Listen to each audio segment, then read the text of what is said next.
دی اذانیں کبھی یورپ کے کلیساؤں میں، کبھی افریقہ کے تپتے ہوئے صحراؤں میں. دشت تو دشت ہیں، صحرا بھی نہ چھوڑے ہم نے، بحر ظلمات میں دوڑا دیے گھوڑے ہم نے. شان آنکھوں میں نہ جچتی تھی جہاں تاروں کی، کلمہ پڑھتے تھے ہم چھاؤں میں تلواروں کی. تجھ سے سرکش ہوا کوئی تو بگڑ جاتے تھے، دیکھ کیا چیز ہے ہم توپ سے لڑ جاتے تھے. نقش توحید کا ہر دل پہ بٹھایا ہم نے، زیر خنجر بھی یہ پیغام سنایا ہم. 446 میں آ کر شیعوں کی حکومت کو ختم کیا تغرل بیگ سلجوکی نے. سلجوک مسلمان ہوئے تھے محمود غزنوی کے دور میں. سلجوک ان کے بڑے کا نام تھا. تو ایک دفعہ محمود غزنوی نے سلجوک سے پوچھا اگر مجھے تیری مدد کی ضرورت ہو تو کتنے آدمی پیش کر سکتے ہو؟ تو اس نے ایک تیر دیا، کہا یہ ایک تیر ہے میرا،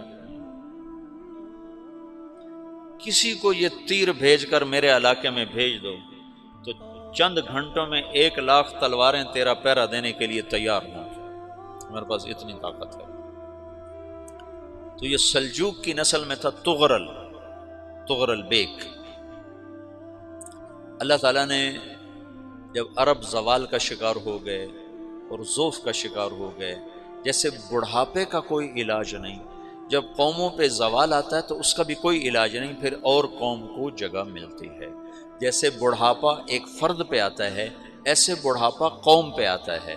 قوم کا بڑھاپا جوانی میں نہیں لوٹ سکتا، جیسے فرد کا بڑھاپا جوانی کی طرف نہیں لوٹ سکتا، قوم کا بڑھاپا جوانی کی طرف نہیں لوٹ سکتا. کوئی علاج نہیں، نئی نسل کا آنا ہی علاج ہے. تو عرب دھل چکے تھے، 600 سال بہت ہوتے ہیں حکومت کو، اپنی صفات گم کر چکے تھے، اب نئے خون کی ضرورت تھی.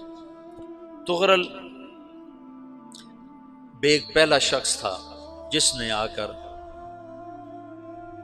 اہل السنت والجماعت کو استحکام بخشا، شیعوں کی حکومت کو ختم کیا، بغداد سے، شام سے، ان سارے علاقوں سے.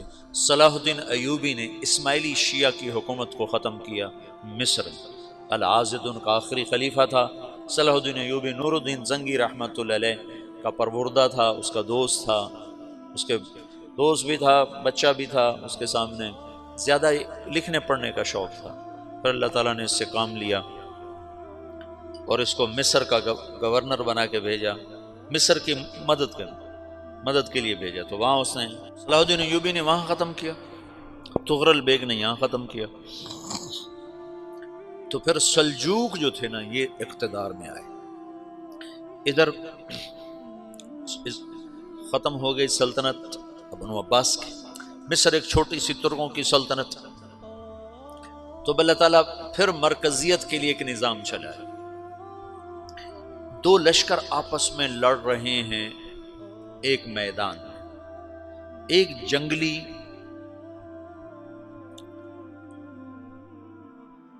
بدوؤں کا قافلہ، جنگل کے لوگ اپنے قبیلے کو لے کر، ایک جنگلی قبیلہ اپنے سردار کے ساتھ نقل مکانی کر رہا ہے ایک جگہ سے دوسری جگہ.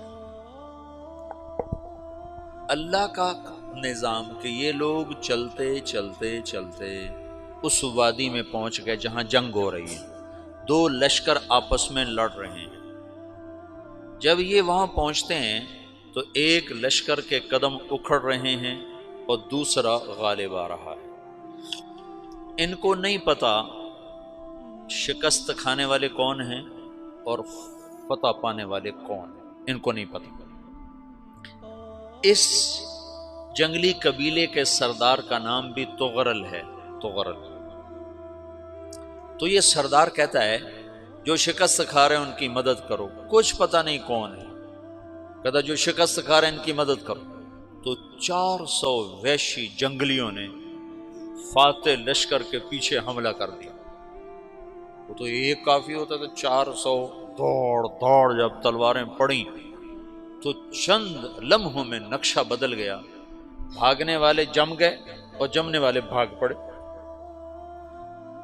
جب جنگ ختم ہوئی تو شکست خوردہ لشکر کے بادشاہ نے ان کو بلایا، اسے پوچھتا ہے مجھے جانتے ہو میں کون ہوں؟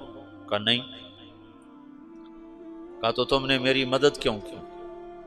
کہا انسانی ہمدردی کی وجہ سے، تمہیں شکست ہو رہی تھی اس لیے تمہاری مدد کی۔ پھر اس نے اپنا تعارف کرایا، میں ہوں سلیمان سلجوقی ترکی کا بادشاہ۔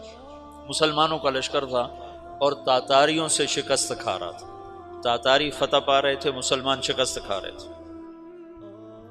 تو وہ اللہ کی غیبی مدد بن کر آئے۔ تو وہ اس سے کہتا ہے میرے ساتھ رہنا پسند کرو گے؟ تم نے میرے اوپر احسان کیا ہے، میں اس کا بدلہ دینا چاہتا ہوں، میرے ساتھ رہنا پسند کرو گے؟ کہنے کا کر لوں گا۔ تو اس نے اس کو لے کر ترکی آیا، اور استنبول اس وقت روم کی حکومت میں تھا، اس سے فتح کیا اس تغرل کے آگے چوتھے پانچویں پڑپوتے محمد فاتح نے۔ تو یہ استنبول ہے، یہ ترکی ہے، بیچ میں ایک چھوٹا سمندر ہے، یہاں ایک جاگیر ہے۔ تو سلطان سلیمان کہتا ہے یہ جاگیر تجھے وقف ہے، ادھر سے رومی مجھے تنگ کرتے ہیں حملے کر کر کے، تو میرا دفاع کرتے رہنا، یہ جاگیر تیری۔ یہ اس جاگیر پہ اس نے اپنے قافلے کو آباد کر دیا، اپنے قبیلے کو، اور ایک چھوٹی سی حکومت بنا لی، جو ایک صوبہ سمجھو سلمان سلجوقی کا، وہ ایک چھوٹا سا صوبہ ہے۔ وہاں جب یہ رہ پڑا تو پھر یہ ایک شیخ کے بیت ہوتا ہے، وہاں شیخ طریقت ہے، ان کے یہ بیت ہونے جاتا ہے، وہ اس کو رات اپنے پاس ٹھہراتا ہے، تو ایک کمرے میں ان کو ان کا خادم ٹھہراتا ہے۔ یہ جب کمرے میں جاتا ہے تو سامنے دیوار میں طاقچے پر قرآن پڑا ہوا ہے، تو یہ تغرل بیگ کہتا ہے یہ کیا ہے، یہ کیا ہے؟ تو وہ خادم کہتا ہے یہ کتاب اللہ ہے، قرآن ہے۔ اچھا، وہ اس کو وہاں چھوڑ کے باہر چلا جاتا ہے۔ وہ دیہاتی آدمی، جنگل کا رہنے والا، پہلی دفعہ زندگی میں قرآن دیکھا، وہ کہتا ہے یہ قرآن ہے، اللہ کی کتاب ہے، میں اللہ کی کتاب کے سامنے سو جاؤں، کتنی بے ادبی ہے۔